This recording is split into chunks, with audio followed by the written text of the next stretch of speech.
Welcome back to today's programme, everyone, where we are speaking about how to market yourself. So we're going to be delving into different areas, but this particular section is all about marketing yourself in business. And I have a great lineup with me here today. First of all, we have our business expert, Jonathan Pfahl, and also Chelsey Baker.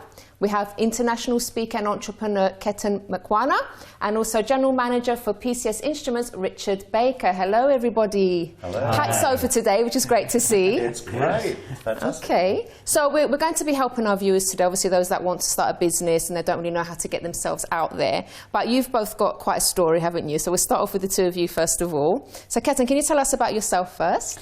Yeah, and thanks for having me here on the show. So I've started in sales and marketing when I was about 20, left university, didn't finish off, went into electronics, went into IT, went into healthcare, you know, kind of worked my way up through different roles. 2009 I lost my job because of the economic climate, and I ended up going self-employed at that moment in time. It was a decision that was quite tough because I have a young family. At that moment in time, jobs were really, really hard to get hold of at that moment in time. So I decided I've just got to do something. So I went self-employed, and from there, what was that like for you? It was tough. It was really tough.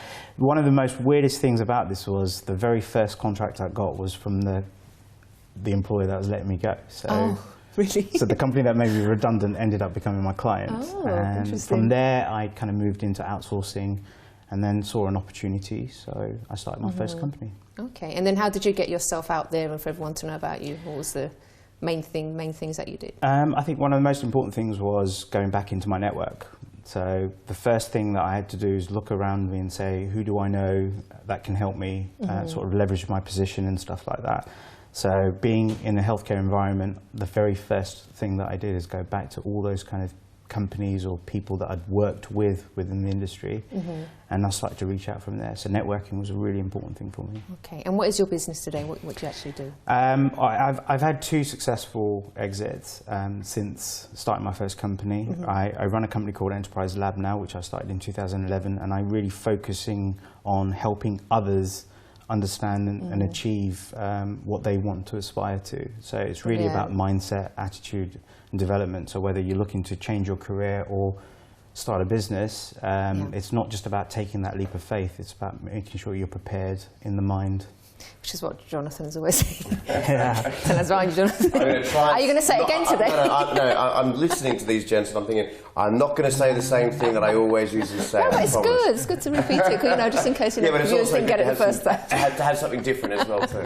Okay, let's talk to Richard as well now. Tell us about your business and how you started out. Yeah, well, I graduated from Imperial College, and the first job that I had was in computer-aided design, and I was in a job that while it was fulfilling for the first couple of years being a graduate and that, I wasn't getting what I wanted to get out of that job. And you know, in your first job when you leave university, or your first job for anyone, I think, you know, it's difficult to leave because it's a big leap into the unknown. Whatever you do, you know, it's much easier to just stay with the job you're doing, just 9 to 5, just keep doing it, and it works for a lot of people, but it didn't work for me.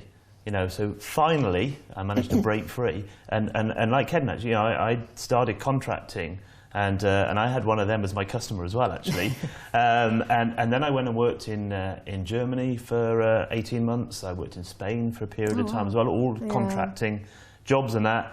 And then, you know, my wife sort of said, you know, it's about time I got a proper job, and you know, came back to the UK, which I understand as well. And so I came back and I joined a company that was a very successful spin-off from Imperial College. Well, it was reasonably successful at the time, and through myself and other people in the company and that, we've helped to grow that. I started in production and realised I was hiding away from the sales and marketing side of things, which actually is the thing that, you know, I just like going out and meeting people. Yeah. You know, I like the. Would you say that's the most important thing, the face-to-face contact with people? The face-to-face with people, and you know, and the networking thing again. You know, just you know, you get out there, you meet people, and they may not be directly involved in what you're doing, but in time, they'll find something, and you'll find something you can help them with, and they'll find something they can help you with. Or they know someone that knows someone that... you know, it's very true. It's very true in the business I'm in, and I'm in an engineering business, which is a very small niche market. yet there's still lots of ways that I can help people and people can help me as well. So also it's very important to get the mentoring done with this as well. Obviously the marketing, people that don't know how to really market themselves or their business. How important would you say?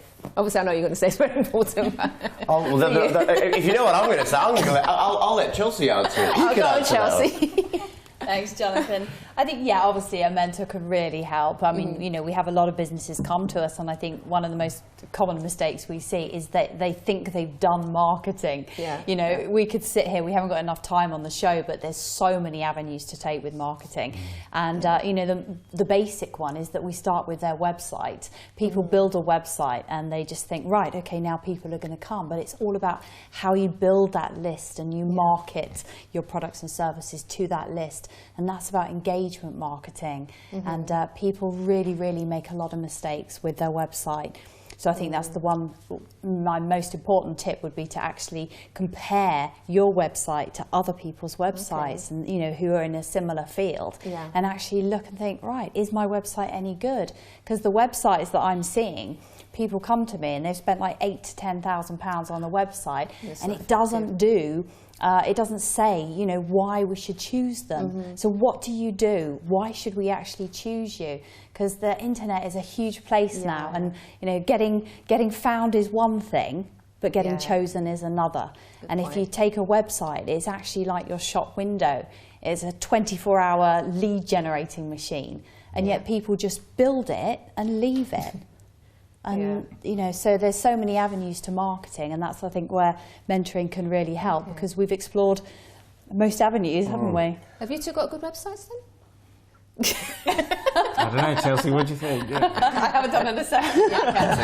It's a great website. It's a great website. Very good. Brilliant, I'm sure. We'll take a look.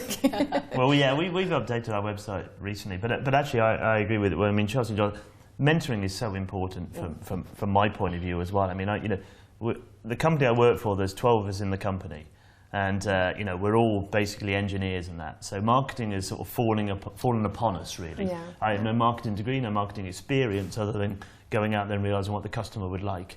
No, you know, we offer a service, and the service we offer, people use us because we're good at what we do. Yeah. So we're not good at marketing, so why don't we go and find some people who are good at marketing? Why aren't we good at people who can grow a business? Why don't we go and see people who've been there, done that, failed at times? Nothing wrong with that, you know. Yeah, but you learn from people's mistakes. Why as well, reinvent the wheel, sort of thing? You know, people have done this already, and you know, and it's such a simple. I mean, to me, it's a no-brainer to go out and find a mentor that can help you, and the industry really isn't that important. You know, the people have done it in all these industries. It's a very similar process and all these things.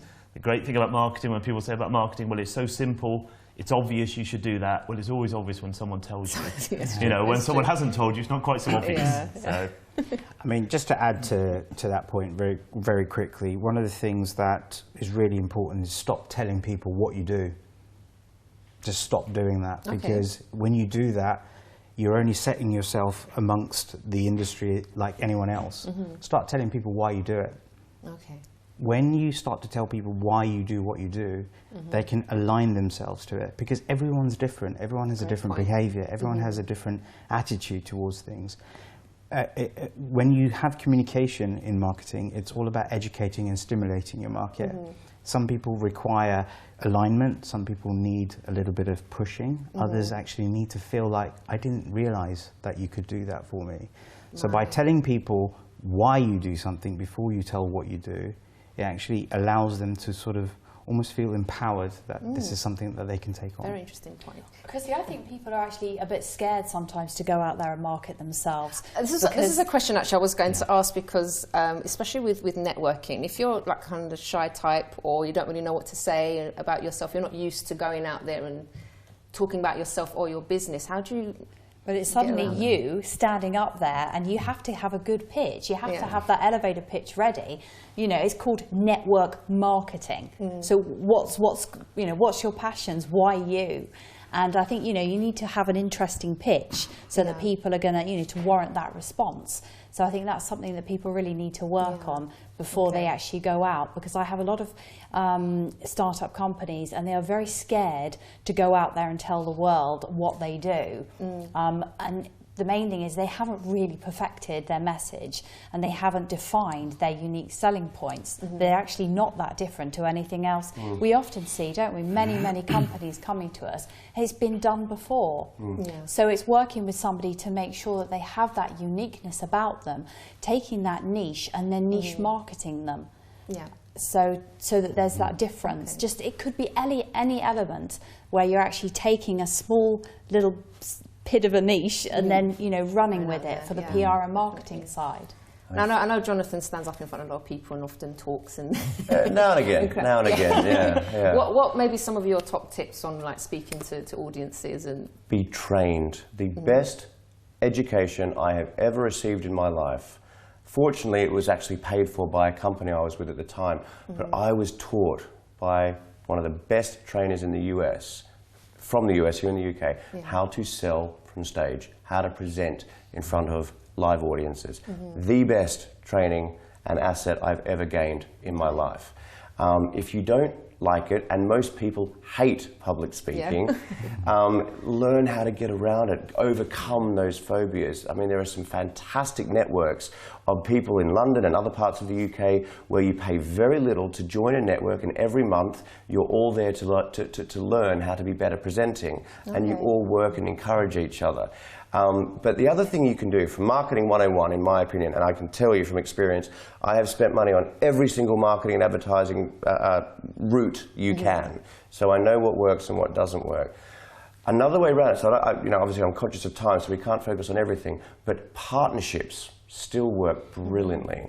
If you're selling this product or service, and you know that the people who would, the most likely people to buy this product or service off you would be the customers and the existing customers of this large, well-known company over here.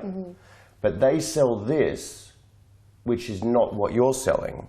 But if they saw the opportunity to sell your product to them on your behalf, to an already loyal and large client base, and they get obviously a percentage of everything that's sold, is one of the fastest, most cost-effective ways. And if you hate public speaking and networking and you're never going to take that, my advice, and learn and do it, then leverage off brands and companies who already have a traction, already have customers, and see your product and service as a fantastic add-on benefit to what they're offering as well too. And it doesn't cost you anything. Brilliant advice, and we've run out of time. Bang on time, that was amazing. All right, thank you so much for coming in and telling us about your businesses and how you've been marketing. It's great, and also all the lovely advice. Thank you so much. I'm sure the viewers have benefited from it.